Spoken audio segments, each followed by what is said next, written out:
नमस्कार दोस्तों, मैं आपका होस्ट दोस्त पंकज कुमार एक बार फिर से आप सभी का स्वागत करता हूं आपके अपने यूट्यूब चैनल जिसका नाम है ट्रू न्यूज़ जी। सबसे पहले दोस्तों मैं आज के टॉपिक के बारे में बता दूं आप लोगों को कि आज मैं किस टॉपिक पर बात करने वाला हूं। आज मैं जिस टॉपिक पर बात करने वाला हूं उसी टॉपिक से मैंने अपने इस चैनल की शुरुआत की थी, यानी कि अपना पर्सनल एक्सपीरियंस, पर्सनल जो मुझे अनुभव हुआ है उस पर। अब आप सोच रहे होंगे कि मैं किस टॉप कौन सा अनुभव की बात आज मैं करूंगा। तो मैं पिछले वीडियो में जो बात आपसे कही थी कि मैं किस लिए वीडियो नहीं बना पा रहा था, तो आप लोगों को याद होगा कि मैंने बताया था कि मैं बीमार हो गया था जिसकी वजह से मैं वीडियो नहीं बना पा रहा था। और मेरी पिछली वीडियो में भी आपको नज़र आ ही रहा होगा कि मैं पहले की तरह एनर्जेटिक नहीं हूँ, उतना ज़्यादा अच्छे से बात नहीं कर पा रहा हूँ। अभी भी उस बीमारी का असर कमज़ोरी के रूप में मुझ पर हावी है।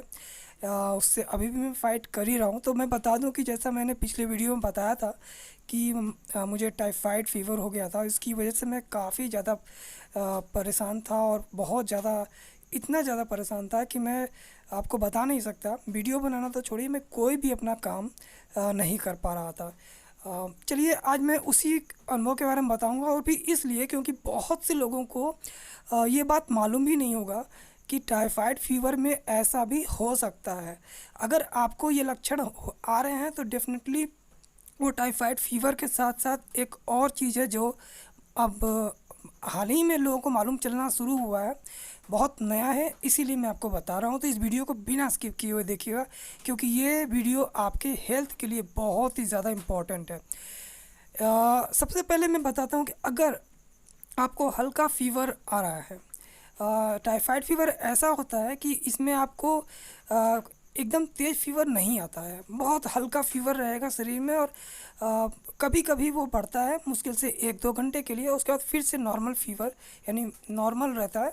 और लगेगा कि ये शायद हरासमेंट है या ऐसा कुछ है, लेकिन मैं आपको बताऊं, अगर इसमें आपने लापरवाही की तो जितना मैंने झेला है उतना ही आप भी झेलेंगे, इस बात पर मुझे पूरा यकीन है। इसलिए मैं कह रहा हूँ कि इस वीडियो को देखिएगा। मैं इसको सिम्टम्स आपको बताऊँगा, तो जो सिम्टम्स मैं आपको बता रहा हूँ उसे ध्यान से सुन लीजिए। अगर आपको हल्के फीवर के साथ हमेशा कंटिन्यू सर में दर्द बना रहता है, जोड़ों में दर्द, मान लीजिए आपके कलाई में, पैरों की एड़ी में, घुटने में, गर्दन में, और इस आँखों में जलन, इस तरह की फीलिंग्स आ रही हैं, इस तरह के सिम्टम्स नज़र आ रहे हैं, तो 100% मैं बताऊं कि ये टाइफाइड फीवर हो सकता है। लेकिन इतने से ही घबराने की ज़रूरत नहीं है, बल्कि एक चीज़ और मैं आपको बताऊंगा।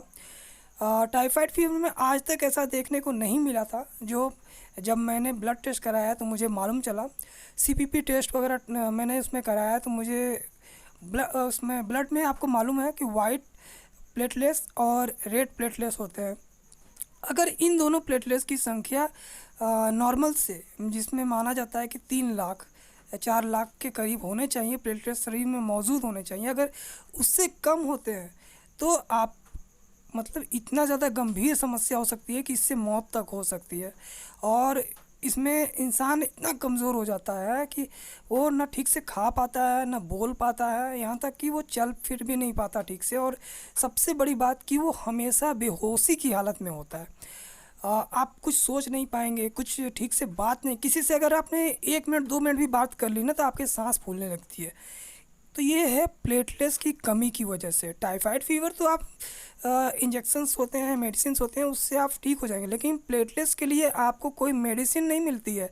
आपके लिए उसको क्या करना है मैं आपको अभी बताऊंगा, इस वीडियो में ही पूरा बताऊंगा कि उस प्लेटलेट्स को आप, अगर कमी हो रही है शरीर में, आपको ऐसा महसूस होता है या चेक ब्लड टेस्ट कराने पर मालूम चला है, तो क्या करेंगे। लेकिन उससे पहले मैं आपको प्लेटलेट्स के बारे में बता दूं कि कितने होने चाहिए। 4 लाख के करीब होने चाहिए। और मैंने जब अपना ब्लड टेस्ट कराया था तो मतलब 50% से भी कम हो गया था, मेरा 1,30,000 पर आ गया था मैं। और मैं आपको बता दूं कि ये प्रॉब्लम बहुत गंभीर था, क्योंकि मुझे करीब 1 महीने से हल्का फ़ीवर आ रहा था, तो मुझे लगा शायद ये हरासमेंट है या नॉर्मल फ़ीवर है। तो मैं पैरासीटामॉल आमतौर पे नॉर्मल फ़ीवर के लिए ले लेता हूँ, तो वही ले रहा था। और पैरासीटामॉल लेते ही मुझे आराम हो जा रहा था, 24 घंटे तक तो मुझे आराम रहता था। उसके बाद जब मैं पैरासीटामोल लेना छोड़ देता था, क्योंकि जब आराम हो गया तो मैं पैरासीटामोल क्यों खाऊंगा। उसके बाद फिर से वही उसी तरीके से हल्का हल्का फीवर शरीर में बना रहता था। तो अगर तेज़ बुखार हो तब इंसान डॉक्टर के पास जाए, हल्का फीवर होता है तो पता नहीं चलता है। तो ऐसे ही करते करते ये टाइफाइड फीवर में चेंज हो गया, और उसके बाद प्लेटलेट्स भी टाइफाइड फीवर की वजह से कम होने लगा। वीडियो हो सकता है लंबी हो जाए, लेकिन प्लीज़ इस वीडियो को देख लेना, क्योंकि अगर आप नहीं देखेंगे तो वही सब झेल जाएंगे जो मैंने झेला है। इसलिए अपना ये अनुभव शेयर कर रहा हूँ आपके साथ कि जब आप आपको ये सिम्टम्स नज़र आए, सबसे बड़ा सिम्टम इसका जो पहचान है प्लेटलेट्स की कमी का, कि आपको सर में कंटिन्यू दर्द बना रहेगा, आप कुछ भी सोच नहीं पाएंगे। ठीक है, अब चूँकि मेरा तो यूट्यूब चैनल है और मेरे वेबसाइट भी है, मैं उन पर जो काम करना है वो तो माइंड से ही काम करना पड़ता है। तो उसमें मेरा एकदम मतलब कंसंट्रेशन तो छोड़िए, मैं कुछ सोच भी नहीं पा रहा था, सोचने तक की भी एनर्जी नहीं थी शरीर में।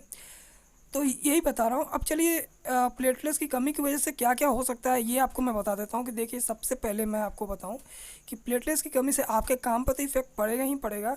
आपके शरीर में मतलब प्रतिरोधक क्षमता इतनी कम हो जाएगी कि आपको हल्का सा भी अगर मौसम चेंज होता है तो तुरंत अ, जो बीमारियां होती हैं, सर्दी जुकाम खांसी, वो बहुत आम हो जाती हैं आपके लिए, और उससे जूझना बहुत मुश्किल, मतलब हमारे शरीर में जो एंटीबॉडी बनती है वो नहीं बन पाती है। ठीक है, और प्रोटीन की कमी होने लगती है, जिसकी वजह से आप जानते हैं कि प्रोटीन से ही एंटीबॉडी का निर्माण होता है। हमारे शरीर को नई रचना, जो हड्डियों का बनना या ब्लड, जो भी चीज़ें होती हैं वो तो डॉक्टर्स को मालूम होगा, तो वो सब चीज़ें बनना रुक जाती हैं और आपका शरीर दिन प्रतिदिन कमज़ोर होता जाता है।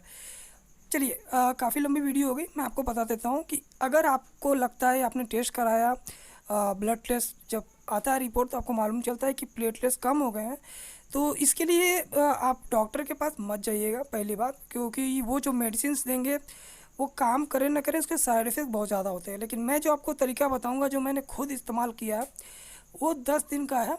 आप उसको इस्तेमाल कीजिएगा। उसका आपने पपीते का पत्ता देखा होगा, उसका आपको जूस पीना होगा सुबह सुबह खाली पेट। ठीक है, करीब 10 दिन तक ऐसा कीजिए। लेकिन एक बात बताऊं कि वो पपीते का जो पत्ते का टेस्ट है ना, इतना ज़्यादा कड़वा लगेगा ना कि आपको लगेगा कि ये तो पूरा जहर है।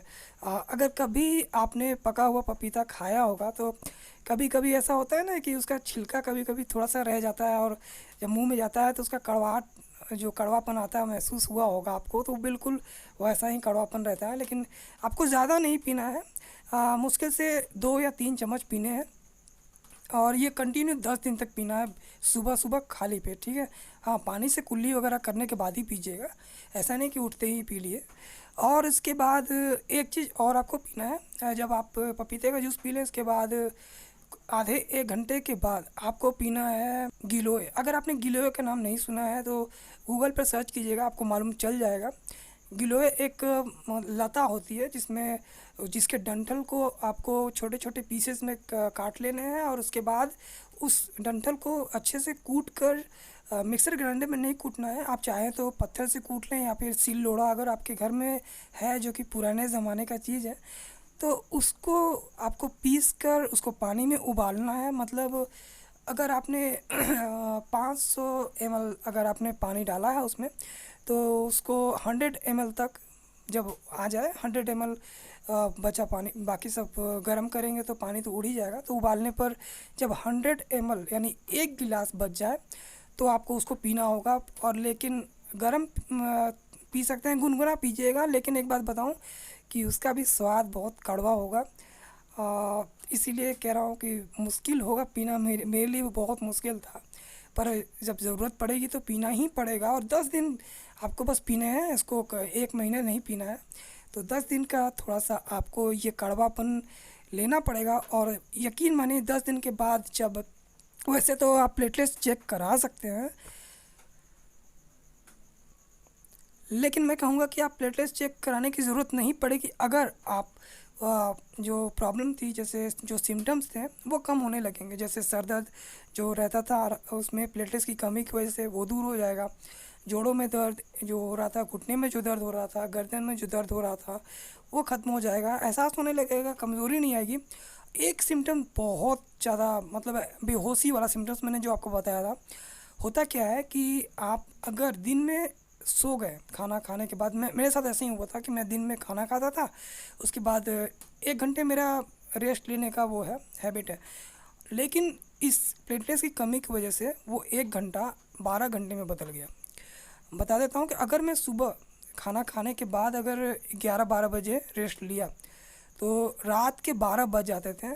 मेरे फैमिली मेम्बर्स, मेरे मम्मी पापा, मेरी सिस्टर्स, सभी मुझे उठाते उठाते परेशान हो जाते थे, और मैं भी बहुत कोशिश करता था कि उठ जाऊं, लेकिन मैं बेड से उठ भी नहीं पाता था, एकदम बेहोशी की हालत रहती थी।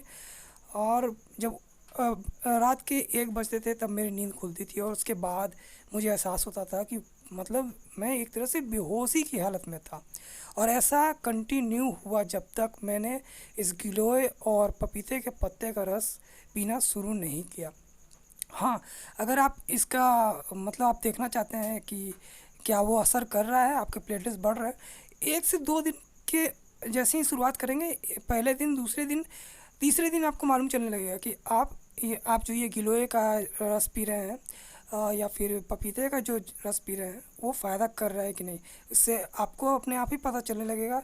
सबसे पहले तो जो बेहोशी की हालत है वो ख़त्म हो जाएगी, सर दर्द ख़त्म हो जाएगा, और होते ही ऐसा मत कीजिएगा कि 2 दिन 3 दिन के बाद छोड़ दें। 10 दिन तक इसका डोज है, जो आयुर्वेद में बताया गया है वही मैं बता रहा हूँ कि 10 दिन तक आपको पीना ही है।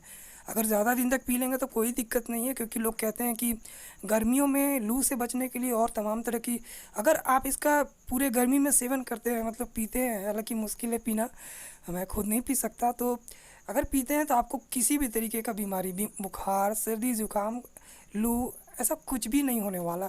तो अगर आप बीमारी से नफ़रत करते हैं मेरी तरह, तो आप भी पी सकते हैं। मैं नहीं पीता हूँ रोज़, 10 दिन 12 दिन तक पिया था, उसके बाद छोड़ दिया था, अब मैं फ़िट हूँ।